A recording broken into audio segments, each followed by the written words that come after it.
Hello friends, welcome to Vivegam V Plus Academy. இன்னைக்கு நம்ம பார்க்க போற ஷார்ட்கட் என்ன அப்படினா 200 க்கு நியரா இருக்க ஸ்கொயர் வேல்யூவை எப்படி ஈஸியா ஆன்சர் கண்டுபிடிக்கலாம்ங்கற ட்ரிக் தான் நம்ம இப்போ பார்க்க போறோம். இப்போ இந்த எக்ஸாம்பிள்ல பாருங்க 198 ஸ்கொயர் இருக்கு and 207 ஸ்கொயர் இருக்கு. இப்போ இந்த ரெண்டு நம்பருமே 200 க்கு நியரா இருக்கு. அதனால நம்ம பேஸா எந்த நம்பர் யூஸ் பண்ண போறோம் அப்படினா 200 பேஸா வச்சு தான் இப்போ நம்ம இந்த கால்குலேஷனே பண்ண போறோம். ஓகேவா? ஃபர்ஸ்ட் நீங்க என்ன பண்ணனும் அப்படினா 200 க்கும் 198 க்கும் உள்ள டிஃபரன்ஸ் என்னன்னு கண்டுபிடிக்கணும். இப்போ என்ன வரும்? -2 வரும். ஓகே, நெக்ஸ்ட் என்ன பண்ணனும் அப்படினா 198 ஓட 2 மைனஸ் பண்ணுங்க. அப்ப நமக்கு என்ன வேல்யூ வரும்? 196 வரும்.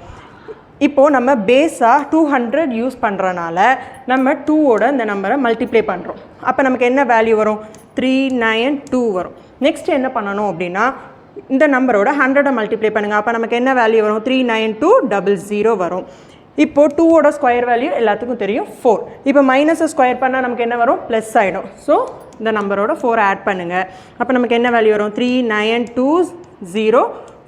அப்போ 198 ஸ்கொயரோட ஆன்சர் 39204. இப்போ இந்த நம்பர் பாருங்க 207 ஸ்கொயர் இருக்கு. இப்போ பேஸா எந்த நம்பர் யூஸ் பண்றோம்? 200 யூஸ் பண்றோம். அப்போ 200க்கும் 207க்கும் உள்ள டிஃபரன்ஸ் என்னது? 7. அப்போ 207 ஓட 7 ஆட் பண்ணா நமக்கு என்ன வேல்யூ வரும்? 214 வரும். இப்போ நம்ம 200 பேஸா யூஸ் பண்றனால இப்போ 2 ஓட இந்த நம்பரை மல்டிப்ளை பண்றோம். அப்போ நமக்கு என்ன வேல்யூ வரும்? 428 வரும். இப்போ இந்த 428 100 ஆல மல்டிப்ளை பண்ணா நமக்கு என்ன வரும்? 42800 வரும். நமக்கு டிஃபரன்ஸ் 7 இருந்துச்சு. அப்போ 7 ஓட ஸ்கொயர் வேல்யூ என்னது? 49.